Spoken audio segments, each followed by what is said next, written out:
The death of Sony's Japan studios is a tragedy. Japan Studios has created some incredible games and was easily the strongest element of Sony's brand for many years. From Ape Escape to The Legend of Dragoon, from Dark Cloud to Okage Shadow King, to housing Team Ico, who made Ico and Shadow the Colossus, from Parappa to Demon Souls, which would be the precursor to Dark Souls, and even working on Bloodborne. The studio hard carried the PlayStation brand on its back, while also juggling being Sony's experimental wing, doing a lot of work on their VR technology, motion control, and camera-based technologies, and crafting software as such. It's fitting that the one wing of Japan Studios to crawl from the ashes is Team Asobi, who have created only 4 games, all of which can be described as tech demos of some kind. The Playroom, an app pre-installed on all PS4s that utilizes the PlayStation camera for AR minigames, the Playroom VR, which is much the same but for PlayStation VR, Astro Bot Rescue Mission, a full retail title that is both a VR game and a 3D platformer, and its sequel and the subject of this video, Astro's Playroom, which serves as a culmination of all of Asobi's prior titles, a 3D platformer that serves to show off all the PS5's gimmicks in one fell blow, and it's so good that every PS5 comes with it pre-installed out of the box. The DualSense is a hell of a controller, and it's hard to say that Astro's Playroom doesn't pull off making it look good.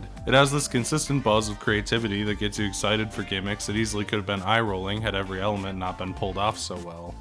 Astro's Playroom is largely a simple 3D platformer that draws obviously from many that came before it. While the game is a linear start-to-end platformer, it often features wider areas focused on exploration. There's no progression gating via collectibles, but in this game, exploring is largely its own reward, with charming collectibles and tons of Easter eggs that revel in Sony's history, something Sony has, to say the least, been reluctant to do basically ever. To draw comparisons to Mario, and there will be more, levels teeter more towards Super Mario 3D World or even Crash Bandicoot, but with full camera control, and occasionally areas fall in line with Super Mario Sunshine. Small hubs with a lot to see and do, but with low stakes in general, and there's a lot more to that Sunshine comparison coming up. Astro himself also plays like a bit of an amalgamation, with a very apparent focus on simplicity. Astro's twists on basic running and jumping are small. He can punch, which in the air gives him a small spin attack, not unlike Mario's twirl from Galaxy, which gives him a tiny bit of air control, and which can be charged on the ground for a flurry of a spin attack, which comes up for activating certain objects and can technically be used on groups of enemies, although it's not the most convenient attack. And of course, the punch can also be used on certain contextual objects to grab and pull them.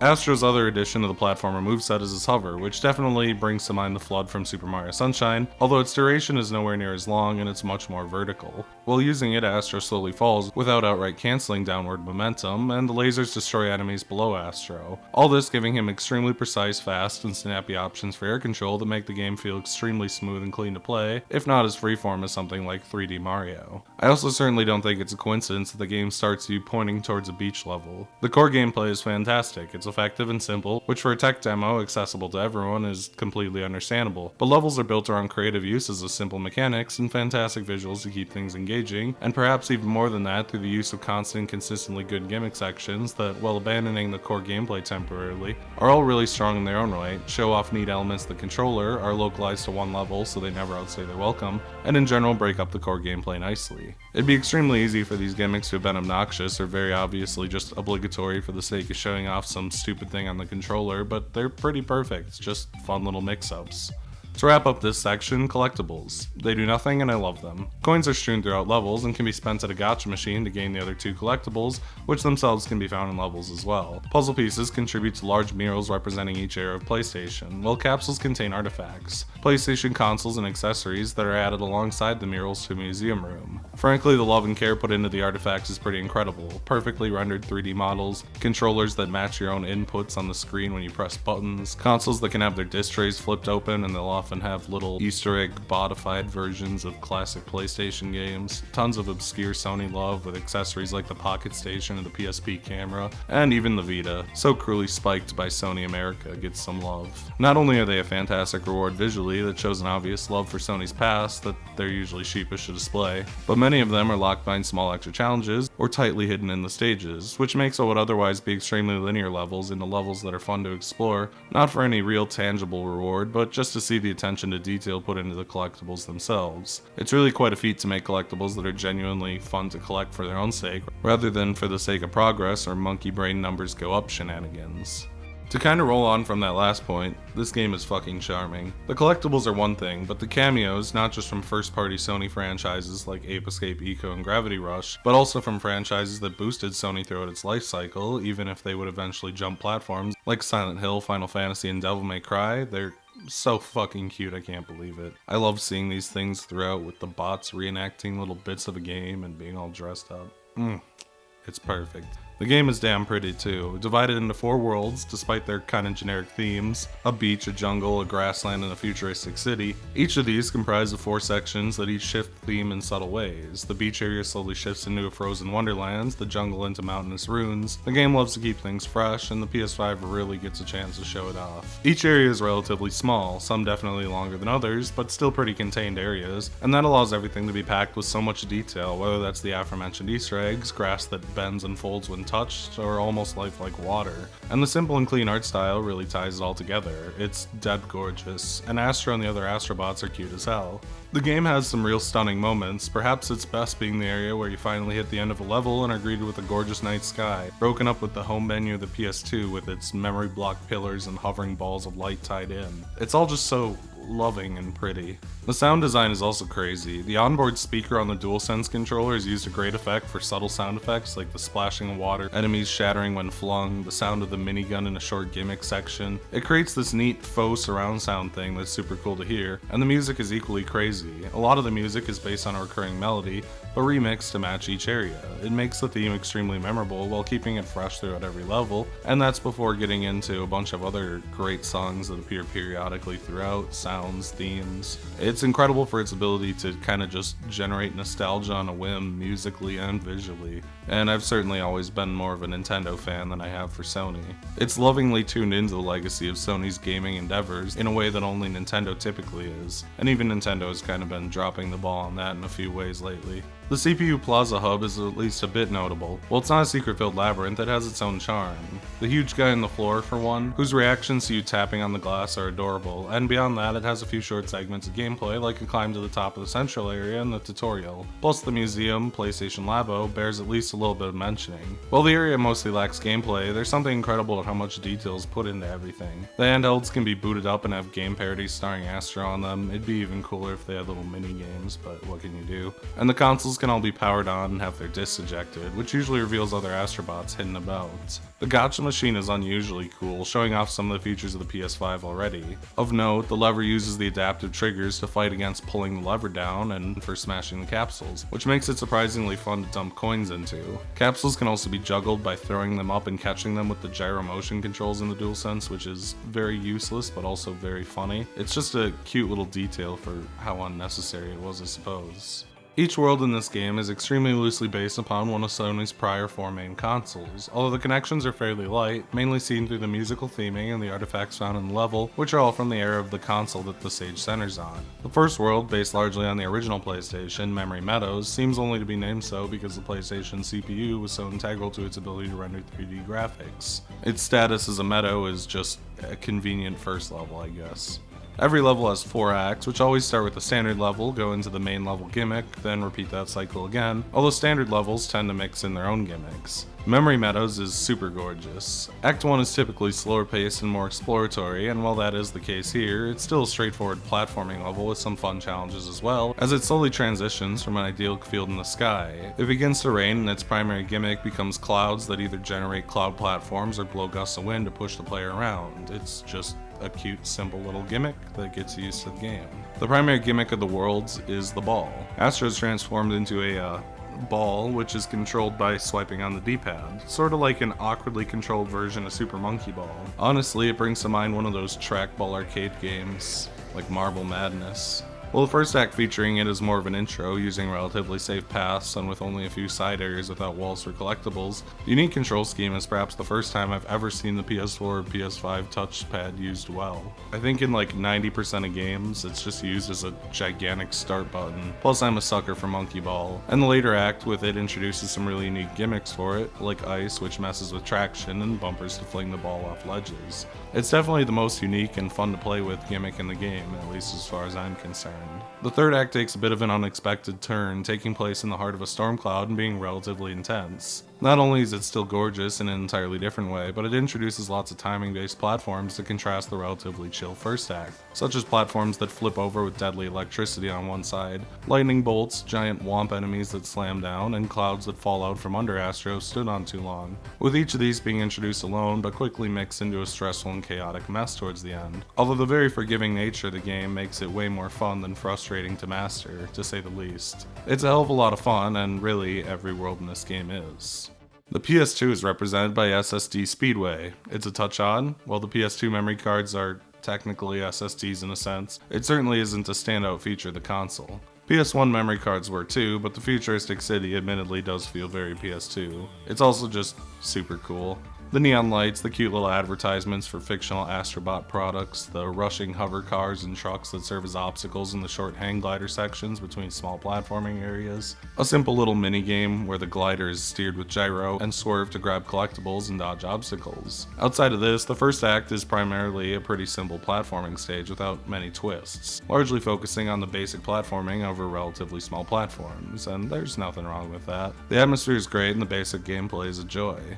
The main gimmick here is a rocket ship. Each thruster is controlled individually, one each with L2 and R2, and damn does the controller shake. Meanwhile, steering is done by tilting the controller. While I can't think of anything exactly like it, it does feel like something that could have been a Flash game, obviously without this production value, or an Xbox Live Arcade title. It's simple but in a charming way. Using both thrusters makes you go up, using one hovers you in place, and letting go drops you, although you fall fairly slowly. Both segments of the world centered on it throw down pretty much every idea you could toss out with it. Gusts of wind that make moving around harder, enemies that try to bump you into deadly electricity, tight corridors to navigate, moving walls and floors. It's a tight little gimmick that feels nice to control, but doesn't have all that many things you can do with it in the end.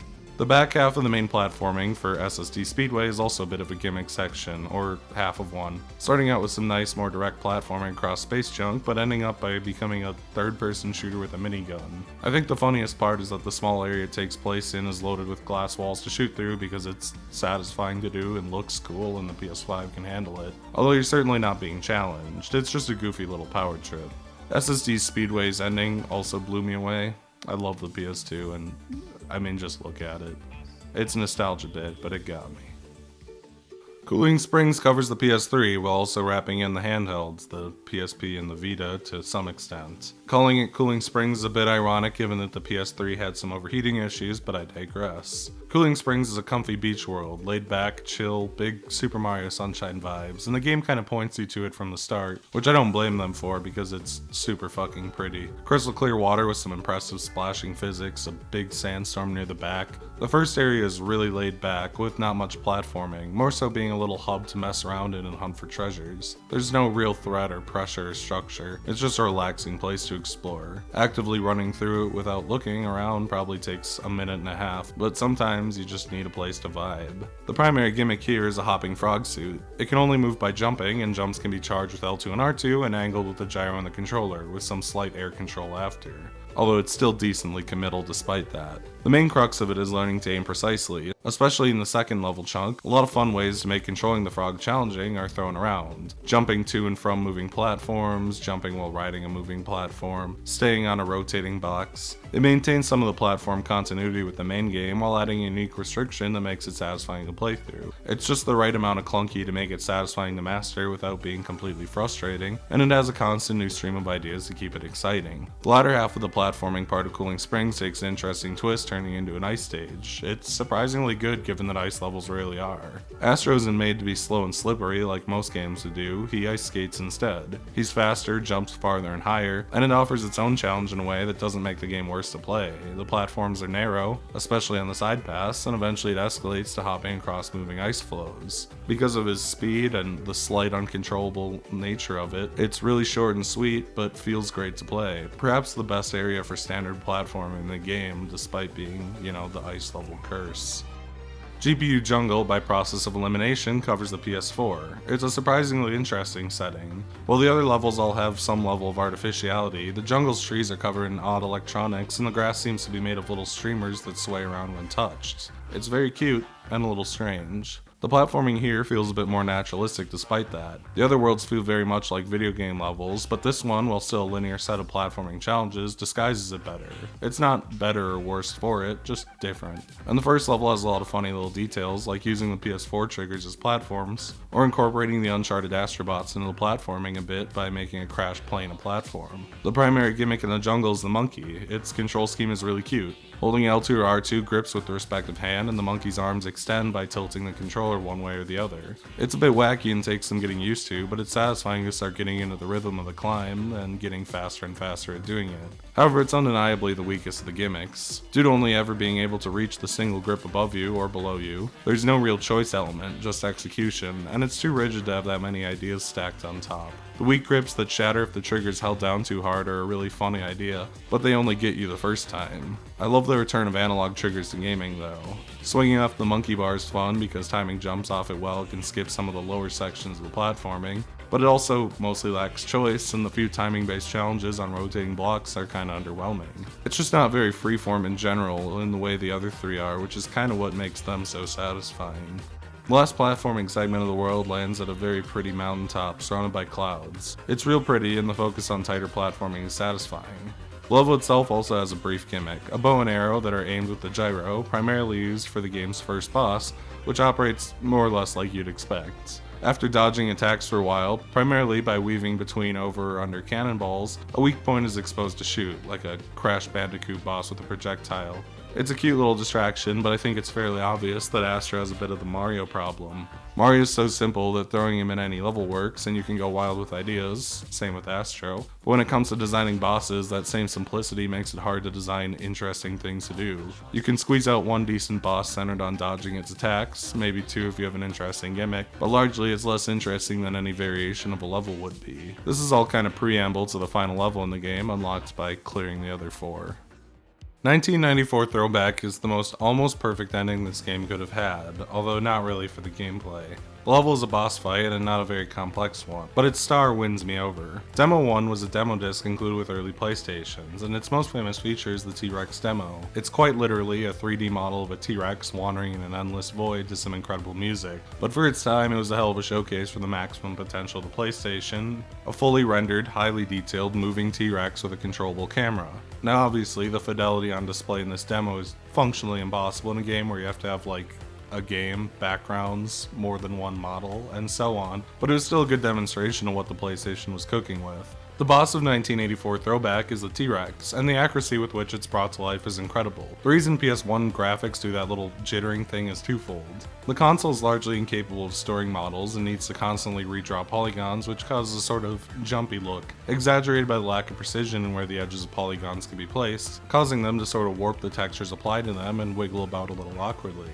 This is a very simple explanation, probably more than a little bit wrong, but I mostly just want to express how much I love that the effect is so perfectly recreated here. It looks really fucking cool. Although the second phase is decidedly a lot less cool. A T-Rex robot is usually cool, but this is a bit too, I don't know, it has cartoon eyes. The boss itself isn't all that much to write home about. Like I said prior, Astro's moveset is too simple to make a boss all that interesting. You dodge some bites, you jump over some shockwaves, you dodge some discs it flings around, avoid the missiles, pound some enemies, and eventually smack its eye around. It's functional in the same way a Crash Bandicoot boss is. It doesn't really test the skills the game is based around. It's a short burst of memorization where platforming is kind of fallen back on because you don't have a ton else to do. I can't get mad about a neat little spectacle boss to end the game on, but I can't say I love it either. Funny enough, this is the third game in a row, all platformers that I've finished have interactive credits. It's not all that uncommon in the genre, but it's amusing that it happened to shake out that way.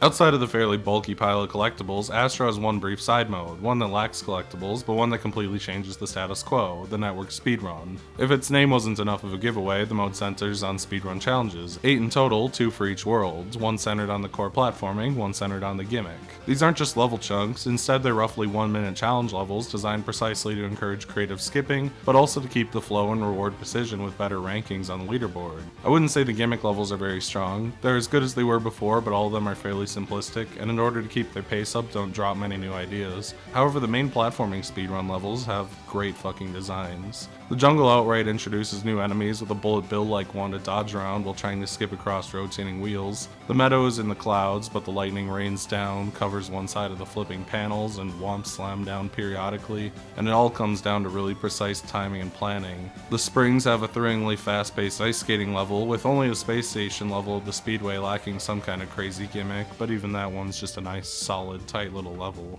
The short length is what makes these satisfying to play through. Restarting is basically instantaneous, and at about a minute, it's a really cool bonus to play and replay in an attempt to squeeze out little time saves without having to dedicate too much time into the grind, as full level runs likely would be. The speedruns are nice, they keep the core gameplay, but flip it from the more chill and exploratory gameplay that the game typically has, and turn it into a frantic and fast-paced minigame, while throwing in some unique gimmicks and obstacles that play into the speed of the mode really well. There's basically no reason not to give Astro's Playroom a shot, assuming you have a PS5. It's a pack-in, it's free, and it's only 4 hours long to 100%. Not to mention it's good, it's real good. It's a simple platforming throwback game that you would never expect out of Sony, and their obsession with cinematic games and appealing to mature audiences. It combines elements from a variety of the greats, Mario Sunshine, Crash Bandicoots, and other influences on top of that. It's one of those legendary tech demos like Wii Sports before it. It's both a charming and fun game in its own right, but also perfectly lays out all the weird uses and gimmicks of the controller, and it's a hell of a controller. How many of these things will ever see use again, especially the gyro and creative uses for the touchpad? Probably not many, but at least one studio managed to squeeze something out of them, and the return of analog triggers, I mean, I'm a GameCube fan, you know I love it. It's a charming and simple game, it's free, and it's a very loving tribute to PlayStation and its history, sort of in spite of PlayStation's best efforts to bury that legacy. I really couldn't imagine a better pack-in for the PS5, and hope that the vaguely alluded to follow-up to this game will be just as fun and lovingly made.